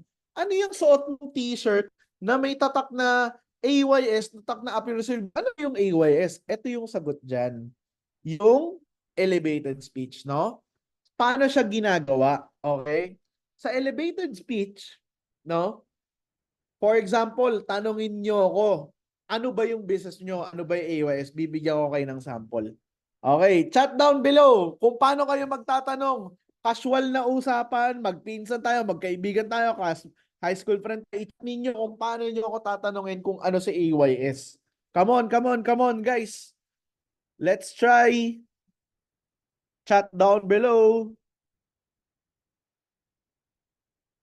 Ano ba yung AYS na yan? Actually, Ma'am Lani, si AYS, ano siya? Para siyang si Grab, Food Panda, Lalamove. Kung nagpapabook ka ng taxi, kay Foodpanda, nagpapabook ka pag nagugutom ka, Lalamove pag magpapadeliver ka ng parcel. Sa AYS naman, nagbubook ka dito ng example, kon mo kailangan linisin o kailangan gusto mo magpasalon, ayaw mo lumabas ng bahay, gusto mo sa bahay magpagupit o magpareban. Yan, mga trabaho ang binubook kay AYS. 'Di ba? 'Di ba Ma'am Lani, yung Grab Food Panda lala mo bilyong dolyar na industriya yan, 'di ba? Kahit kumurot lang tayo dyan sa market na yan, million-million pa rin yan. Ma'am Lani, gusto mo bang makita? Gusto mo maging kasosyo ko? Tignan mo lang kung paano siya gumagana, baka magustuhan mo. Tal, trabaho naman to, marami naman tao naghahanap ng sideline, marami namang Pilipino ang may skill, di ba? So, pwede natin silang ilisto. Gusto niyo po bang tignan? Yon ang elevated speech. Okay? Okay, nagigets niyo po ba? Yan, magandang sa Ma'am Lani, ganyan din po ang sagot ko. Okay. Very good. Gaano ba kaganda ang business? Okay. Gaano ba kaganda ang business na yan at paano kakikita ng malaki? Actually, yung business na to, maganda to kasi para siyang Grab eh. Para siyang Food Panda, lalo mo. Eh di ba? Si Grab, even before pandemic, meron yan 600,000 booking per day. Eh paano pa after pandemic, baka millions of booking yan per day. Oh, imagine mo, kung kumikita na lang sila ng 50 pesos kada isang booking, kung 1,000,000, 50 million per day yun. O hindi billion na business yun. 'Di ba? Yun yung kinagandahan kasi online booking siya. Ito naman, ang pinapabook natin, hindi naman taxi, trabaho naman, mga sideline. Oh, yun po yung elevated speech. Okay? Nagigets po ba? Elevated speech, no? Hindi po ito na ma-master ng agaran. Okay? Hindi nyo po ito makukuha ng kwento ko na sa inyo elevated speech. Gets nyo na? Madi-deliver niya. Hindi po ganon. Alright? Ang elevated speech, pinapractice po yan. Alright? Ang gagawin nyo, no? After the training, hugutin nyo kung sino yung unang pinakamalapit. May anak nyo, asawa nyo, pinsan nyo. Pinsan, lika muna dito. Magte-training lang ako, pakinggan mo lang yung sasabihin ko. Tanungin mo sa akin, pinsan, ano yung business ko? O ano yung AYS, tanungin mo sa akin. Tapos pakinggan mo lang sasabihin ko, magpa-practice lang ako. Oh, sige, sabi niyo, sige, ano yung business mo? Oh, ang business ko is parang Grab, Food Panda, Lalamove. Kung pinapabook dito pagkain, dito taxi, ganyan. Yun, doon ka magpa-practice ng elevated pitch. Alright, nagigets po ba? So, ngayon, practice ka ng elevated speech, no? Yung pinsan mo nagustuhan, eh di good, may invite ka pa. 'Di ba? Kung hindi niya naman nagustuhan, okay lang, pinsan, thank you. Nakapag-practice ako. 'Di ba? Di mo mapapaganda mo pa yung elevated speech mo, no? Yung iba nga diyan, may kilala ko kumikita na ng malaki, nagpa-practice pa din ng rason nila eh. Oh, 'di ba? Anyway, nasa sa kanila naman 'yan kung gusto nila mag-practice, no? 'Yon. All right, nagegets po ba ang elevated speech? Yan. Next. Yan, indirect approach actually ito yung sa pinsan na sample din na sinasabi mo sa kanya magpa-practice ka lang, nagpa-practice ka naman talaga, tapos pag nagustuhan niya, good, kung ayaw, okay lang. Isang indirect approach, ginagamit to kadalasan pag may kaibigan kang or may kakilala kang, kunyari, mayabang, di ba? Yung sinasabi mo, alam ko na yan, pagdaanan ko na yan, ganyan-ganyan, di ba? Or yung mga tito mo na nahihiya ka kasi pagaling na negosyante, tas ikaw nagsisimula ka pa lang, pwede mo rin gamitin yung indirect approach, di ba? So yung approach, yan eh, parang kung tito mo na mayaman, tito, meron akong business kasi na pinasok. Gusto ko lang sana pakita sa'yo para makuha ko lang yung pananaw mo, yung insight mo. Di ba? Para mabigyan mo ako ng advice, ganyan. So, papakita mo sa kanya yung app, ganun, di ba? Nag-elevated speech ka. Pag nagustuhan niya, edi good, na-invite mo yung tito mo. Kung hindi, okay lang naman. Indirect approach ang tawag doon, di ba? Sa kaibigan mo na maya, ang negosyo, yung papasin pa mo ng ayos. Basta hindi Alam ko yan, gusto ko, patingin. Makita niya, ang ganda pala nitong Apursan Vision na to. Magkano ang puhunan, ganyan. O, di ba? Nagustuhan pa. Direct approach. Next, storytelling. Okay. Story niya, may ma-invite ka, nasa medical field or nag-work or baka nurse din, may hahalin tulad mo na kaagad sa kanya. May mapagkikwentuhan na kaagad kayo. May kikwento mo how Appier Servicio impacted the life of Miss Mara na kagaya niya. Di ba? So, dun mo na i-match. Now, yung story mo, maganda. Alam mo din yung story mo, of course, na ikikwento mo. But then, ang storytelling kasi, iba-iba yan eh. Di ba? Hindi magaling magkwento, may magaling. But then, believe me guys, natututunan yan. Di ba? Napag-aaralan yan. If only you could practice how to tell the story properly. Yung elevated speech, actually, it's one sample of storytelling. Diba? Diyan pa lang mapapractice ka na. Ang tao kasi, ayaw nilang binibentahan sila, ayaw din nila ng scripted. So, kailangan storytelling because story is the soft selling. No? So, hindi tayo nag-hard sell, hindi natin kailangan din yun kasi man mahirap i-explain yung product natin. Kaya soft selling tayo, storytelling. No? So, practice nyo lang po ang storytelling nyo. In my experience, sa dinami ng na-meet ko, successful businessmen, mga bilyonaryo, even sa government, alam nyo, one thing in common sa kanila, lahat sila galing magkwento at may baon na kwento. Lagi silang may mga kwento na talagang makikinig ka talaga.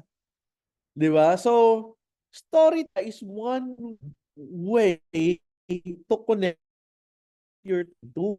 Ganon. So, you should learn how to tell a story. Actually, elevator presentation, di turo yung presentation sa mga bago. Kailangan kumita ka muna ng okay bago ka mag-present. Kung bago ka at di ka pa kumikita, di ka pa pwede mag-present, no? But then, elevated speech and inviting, storytelling yan. Kung paano ka makipagkwentuhan sa kausap mo, kung may inquiry ka online, paano ka makipagkwentuhan sa pinsan mo na nasa malayo kasi ini-invite mo sa business natin, storytelling yan, no? So, kapag hindi ganoon, di ba? Pag sinabing drosity, bitinin mo muna. Huwag mo ibigay, hayaan mo yung presenter na mentor mo yung mag-present. O hayaan mo yung tech forum natin yung mag-present. Di ba? Hindi mo naman kailangan mag-present eh. Sabihin mo lang, yung kapital, wag mo muna isipin yan. Tingnan mo muna, saka mo pag-isipan yan. Di ba? Libre naman, libre lang naman i-assess kung paano yung business eh. Ito yung tech forum, panoodin natin yan, saka mo isipin yan. 'Di ba? Ang importante diyan, makita niya muna yung business. Bakit? Kasi po ang tao nakatingin yan, hindi yan sa unang nakatingin yan, hindi yan unang nakatingin sa papasok, unang nakatingin yan sa lalabas. 'Di ba? Pag sinabi ko, lahat kayo punta kayo sa birthday ko. Lahat ng klase ng lechon andun. Pero magdala kayo ng regalo ha. Oh, baka walang pumunta sa inyo. Pero pag in-invite ko kayo, oy, punta kayo sa birthday ko ha. Kahit sama nyo friends nyo, ganyan. Huwag nyo na isipin yung regalo. Basta pumunta lang kayo. Masaya na ako. Oh, baka pumunta kayo, sama nyo pa pamilya nyo. Diba? Kasi ang tao, yan ang niyan eh. Ang mindset niyan, unang nakatingin yan dun sa lalabas, hindi yan sa papasok. So, kailangan maipakita muna natin sa kanya gaano kaganda yung business bago niya isipin yung capital para ma-compare niya kung worth it ba. Yon, kasi napangungunahan eh kapag yan. Next, generating leads. Yan. What is the leads? Yung leads, yan yung mga prospects na mo. So, gumagawa ka ng prospect list and also you're generating leads. There are two ways, no, in generating leads. Napakasimple. Yan yung mga taong kakilala mo at hindi mo kakilala. So, simultaneous yan. Paano mo tinatakel yung mga taong kakilala mo at the same time, tinatakel mo hindi mo kakilala na lang sa'yo sa Facebook, friends kayo, yan, kausapin, na itatakel mo siya, na-generate mo siya, yung lead, na ibigyan mo ng invite or kausap yung mentor mo. no? Pag-set ka ng schedule because you are generating leads properly. May it be ng K, ano yung K? Kakilala, kapamilya, kaibigan, kaibigan, kaaway, pwede yan, walang problema, di ba? So make sure na ginagawa mo yan lahat. Make sure yung prospect list mo, nakarelay ka doon, kung nasaan ka na, kung ilan yung prospect mo para marketing na. Then at the same time, you all do all, di ba? Madali lang naman mag-post. Ang next level nga niyan, marunong ka gumawa ng content eh, di ba? So anyway, next, prospect list, follow up. Nako, this is very important, no? Meron kang nakausap at sinabi niya na gustuhan niya pero hindi mo na follow up. Okay? Ang follow up, actually, hindi important kung paano mo kinausap yung invite mo. Kapag yung invite mo hindi mo pinalo up, mas mabuti pang hindi mo na lang siyang kinausap. Kasi ang tao, 95% ng magjo-join sa'yo, pinalo up yan. Okay? Ulitin ko 95% ng maniniwala sa'yo, dumaan yan sa follow up. Okay? Bago kayo natutunan. Ibig sabihin pala, para ang kausap mo mag-join o matuloy, kailangan pala nagpa-follow ka. Sir, tuwing kailan? Everyday. Kailangan minuto, hindi kailangan oras-oras. Araw, actually, yung mga dumadating na nationwide holidays, pwede mo ipang-top yan. Sir, Happy Father's Day. Oh, kita ha, kailan tayo magkikita? Off din po ba kayo ngayon? Kailan tayo magkita ngayon? Bukas naman yung office. O, di ba? Yan yung mga additional na pwedeng pang follow up. Di ba? Alright? Gets po ba? Alright. Do's and don'ts. No? Last slide na tayo, guys. Kamusta? Pa ba kayo? May mga natututunan po ba? On to our last slide. Sana nag-enjoy kayo. No? Alright. Do's. Siyempre, pag nakikipag-meeting kayo, di ba? It's very important na dress properly. Di ba? Siyempre, may kipagkita ka eh. Negosyo yung ipapakita mo. At least, huwag ka magsasando. Kung pwedeng huwag ka magti-t-shirt, dapat yung may kwelyo. Di ba? So, you need to dress to impress. Hindi ka naman nagde-dress para sa sarili mo eh. Para kaaya-aya ka tingnan kapag nag-meeting, madali kang pagkatiwalaan. Kumbaga. Di ba? Next is properly. Ayan, nako. Nako, marami akong na-notice na, I mean, di naman madami. Onti lang naman yung ang ganda ng forma, low sleeve, ang ganda ng ganyan, pinausap na. Oh, amoy siya, 'di ba? So kailangan at least smell properly kasi ang tao, lalo ng taong may capability mag-join, ano yan, makailan yan pagdating sa pang-amoy. 'Di ba? At least sana, no? May pabango, magkano lang naman ang cologne, no? Magkano lang ang pabango, afisyonado, ganyan. Mura lang. At least maging kaaya-aya yung amoy, di ba? Yan. Next, kwento yung buong PowerPoint presentation. Hanggang lang each, hanggang doon ka lang at may alright? The less sabi mo, much better. The more sinasabi mo, the more tendency na manganak yun ng tanong, magkaroon ng doubt, di ba? So, of course, always smile. Ayan. Sa face-to-face training, I always like to see the smile of my participants, no? Hinihiling ko, patingin naman ako ng mga smile nyo guys, no? So, in this business, our advocacy is to help people. Our goal is to earn good in a tech business. Kung ka and you're earning good, di ba maganda kung nakasmile ka? Di ba? So always smile, lalo na kung makikipag-usap ka sa mga client mo, kahit pa sa Zoom lang yan, di ba? Smile is contagious, di ba? Sabi nga nila, if you smile on a baby, on a toddler, higher chance probability ngingiti din yan pabalik sa'yo because smiling is a human instinct na na kung paano nagko-connect yung tao when you smile, yan na yung time na magkaka-connect kayong dalawa. Please lang, guys, boys, huwag kang pupunta sa CR at sa public CR at iihi ka doon at ngingitian mo yung katabi mong umihi. Okay? Klaruhin ko lang ha. Siyempre, kapag business meeting lang, hindi yung ultimo na sa public CR ka, nag-smile ka, nginitian mo yung katabi mong umiihi, then hindi po ganun. Okay? Klaruhin ko lang, guys ha. Alright. Next, right tools yan. It's very important for you to be equipped, no? So, may it be may flyers. Di ko naman sinasabing mamigay ka ng flyers. Maganda lang meron kang handouts. Na kapag may tanong, di kayo makakapag-usap ng matagal, at least may iwan ka sa kanyang handout. Di ba? Calling card, kung meron, yan.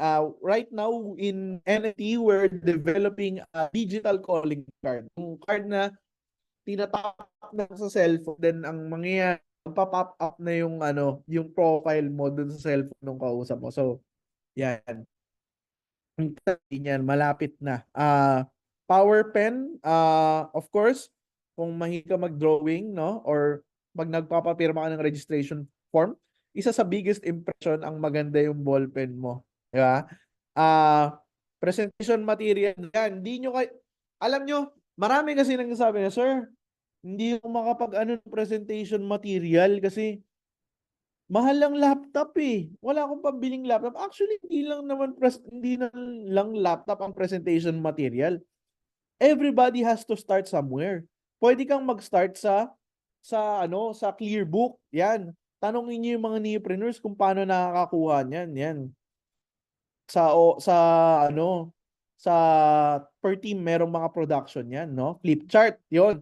Flipchart kung tawagin. Thank you, Miss Giza, for reminding me. Yan. Don't territorial meeting, no? Wag po tayong makikipag-meet sa bahay ng prospect kasi sa bahay ng prospect, it's really easy to get distracted. Kung hanggat maaari, mas maganda yan on the place kung saan pupunta kayo parehas para makapag-focus siya sa'yo. Makapag-focus siya sa pag-uusapan nyo, no? So, next, don't ever explain the business. Kung bago ka, hindi ikaw ang mag-explain. Let the mentors do that o let the tech forum do that. Si Press mismo mag-explain para sa'yo. O nga pala, mamaya may announce ako, no? So, para to sa mga nakapag-stay, may announce ako mamaya, no? So, next, don't ever mention seminar. Huwag kayong magme-mention ng seminar basta-basta. Kasi yung seminar, hindi naman tayo nagre-recruit at nagpapadala sa Japan, di ba? No need to mention seminar. Ang pinakamaganda dyan, tignan nyo lang po kung paano gumagana yung business. Di ba? Tignan nyo lang kung paano siya tumatakbo, paano siya gumagana. Yun na. No need for the word seminar. Don't ever mention din capital. Kasi nga, explain ko kanina, ang tao kasi diyan titingin, hindi yan titingin sa negosyo. Kung gaano siya kaganda kapag sinabi mo kaagad yung capital, no? Next, wag po tayong mangingidnap. Ayan, nako. Napaka-importante po. Ulitin ko. Wag po tayo mangidnap, no? Kapag meron ako na tinanong dito sino nag-invite at sinabi kinidnap siya, nako, padalhan ka namin ng memo. No, bawal po yung kidnap sa atin, yung sasabihin nyo birthday, tapos biglang papaupuin nyo sa presentation or papaano nyo ng mentor mo, papamit. Hindi po tayo naggaganon, okay? Hindi rin po tayo nag-hiring dito. Maganda, simula pa lang alam niya na negosyo yung pag-uusapan nyo. Kaya ako po tinuturo yung elevated speech. Okay? Klaro po ba? Yan. Kung klaro, guys, that's the last line. Everybody, set your goals, no? Huwag po tayong gumawa ng business nang wala po tayong goal in mind. It's very important that we have a goal, no? Para magawa natin yung nang maayos yung business. Yun yung direksyon na pupuntahan natin. Yun yung direksyon na tatahakin natin kapag may goal ka. I remember when I first started, ang goal ko noon is gusto kong magkaroon ng iPad because way back then pag may iPad ka, it's a status symbol. Social ka dati pag may iPad ka. Ngayon, kahit bata naka-iPad na ngayon di ba? Pero yan, yung mga little goals yan yung goals na magdadala sa'yo for the big goals. Makabili ka ng sasakyan, makabili ka ng bahay, ganyan. So, alam niyo yun, nagsisimula yan sa maliit. You gotta start somewhere small first. And then, when you hit the small ones, that's the time that you're gonna hit the big ones. No? So, guys, that's the training. I'd like to open the floor for few questions. No? Mga may tanong, pag-usapan natin. Teka lang ha, magre-review muna ako sa taas. After ng question and answer, saka ko i-announce. Kasi hahanapin ko pa eh. Kinat sa akin ni Pres eh. Sir, provided ba ng company yung mga tools na gagamitin at materials na papalitan? Yung mga materials, for example, house cleaning, sabon, ganyan, depende po yan sa service provider kung gusto niyang siya mag-provide. Ilalagay niya yun dun sa service niya. Kung hindi niya naman provided, ilalagay niya lang din dun sa description na hindi niya provided yun, provided ng customer yun. So, anything is okay.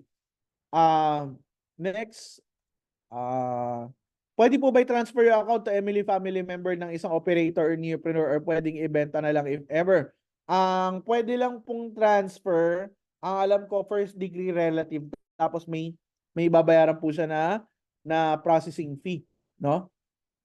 Yung ibenta, hindi po. Alright, ano pa bang tanong? Asan na ba yung mga tanong kanina? Ayan. Kung may makausap ako nakakilala ko, pwede ko po ba ipanood ang tech forum sa kanya? Yes naman, Nol dyan. Pwede. However, eto efficiency-wise, kung ang kakilala mo, malapit lang naman sa office, kaya nyo tuntunin yung office, pumunta kayo ng office. Mas powerful yun. Okay naman ang tech forum, no? So, pwede pa balik saglit, sir, from Samsung SMA 275F. Saan dito, sir?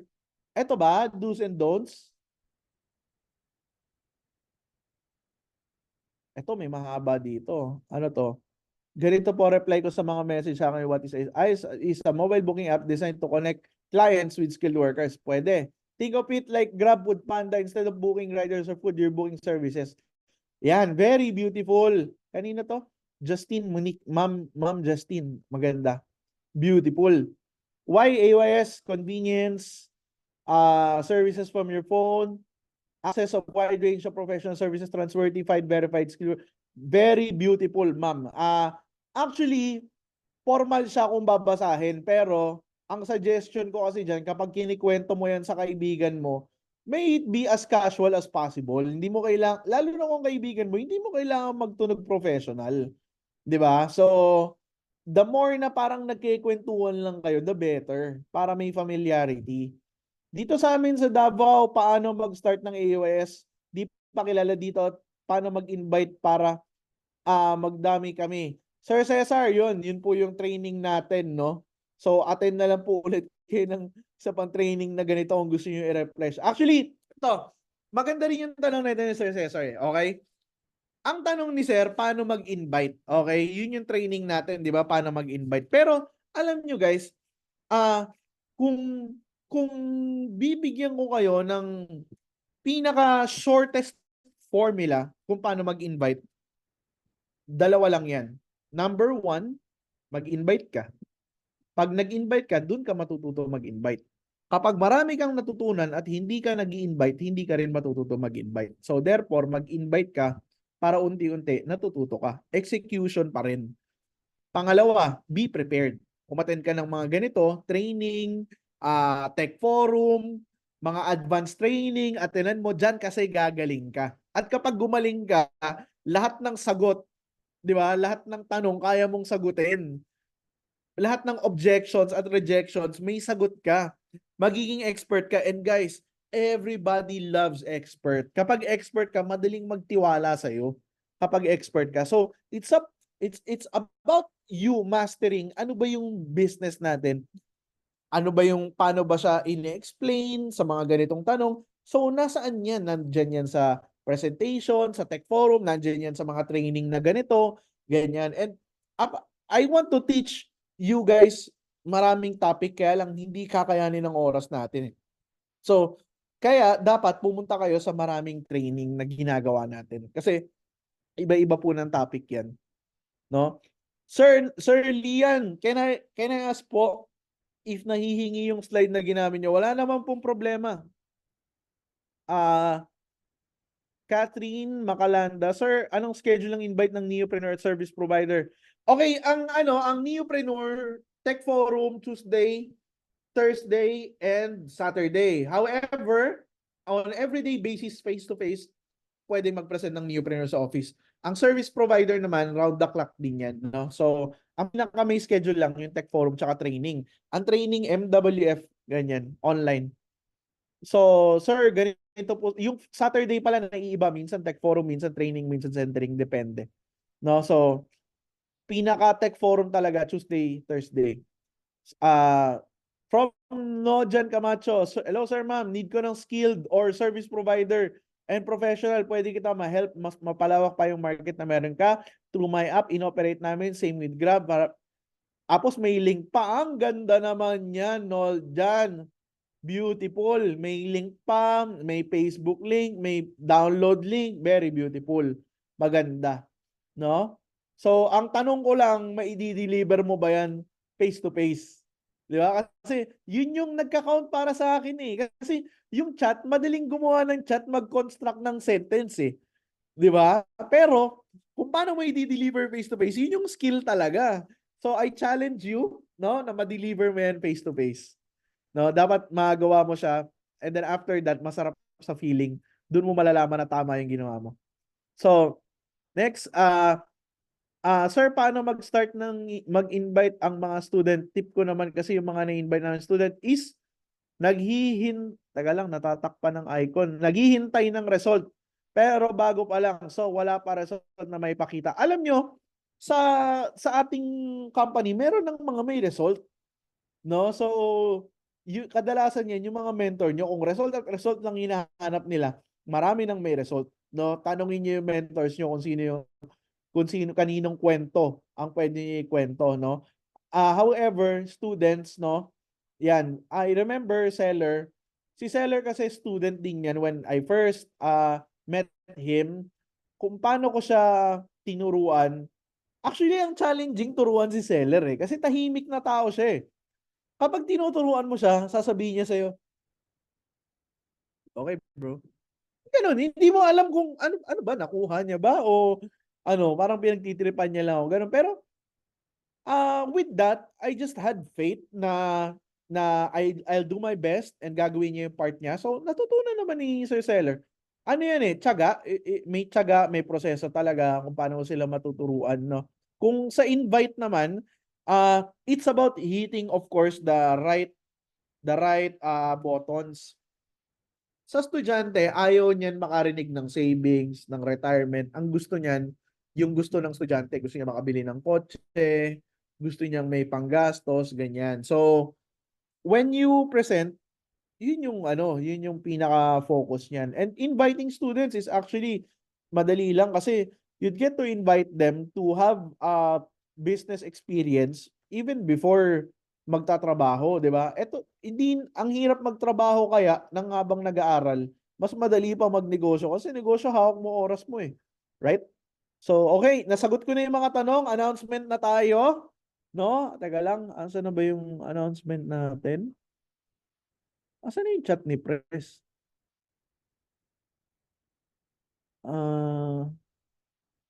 Wait lang ah. Naku, nawala. Ayan, teka. Tingnan natin, baka nag-chat siya sa akin sa Facebook. Hold on, hold on. Wait lang po ah, pasensya na. Announcement. Meron tayong magandang promo eh. Ayun, so, wala dito. Hukayin ko na lang ah. Hukayin ko na lang guys. Please have patience. Asa na ba yung ni Press? Ayan. Alright. Bukas. Okay? Okay ah. Listen carefully. Bukas. Pag may invite ka na 3 sa Tech Forum, may listahan yan. Right? Okay? May listahan yan. Pag nakapag-invite ka ng 3 sa Tech Forum bukas, bibigyan ka ng additional 5 service provider slots. Okay? Nakapag-invite ka ng 3, meron kang libreng 5 additional service provider slots. Alright? Yun po yan ang chat ko. Invite 3 and get 5 additional service provider slots. Yan. Regardless of your account. Alright? Team leaders na nakikinig ngayon, please announce it to your to your team, no? Para alam nila yung mga hindi nakapunta. Sir Geronimo Ligaw, challenging. Wow, sir, I like your attitude, ah. Very competitive. Yan yung mga masarap ka sosyo, mga competitive, no? Oo, 3 lang. So, 3 lang, may libre ka ng 5 slot na service provider. So magiging 35 kung naka-builder ka, yung startup naman magiging 10. Yeah. So anyway, guys, with that, that's the training. Please set your goals, no? You want to begin with the end in mind as well, no? Sana po marami kayong natutunan. And invite ko na rin kayo pumunta sa office, and of course yung Tech Forum bukas, please hit the promo. Yan. I-hit niyo yan, no? This is pwede kahit online tech forum. Yes po, kahit online tech forum for tomorrow. Basta makatatlo, pwede na. Yan, may listahan naman yan. Alright, so stop ko na po yung sharing ng Paano pag 6, di 10 na? Sige, sir. Sige, Ma'am Ellen, laban. Pag 6, 10, no problem. Laban na po tayo dyan. Yon, alright. So, sana guys, marami kayong natutunan and nag-enjoy din sana kayo, like me. I enjoyed teaching online, sharing this training through online means, no? Hopefully, sana in the future, face-to-face naman po natin siya maituro, may kwento, kasi maganda, nagkakakilanlan tayo since magkasosyo tayo, di ba? So, yun lang po. Thank you very much. And see you again next time on the Tech Forum and on the training. God bless. Have a great night.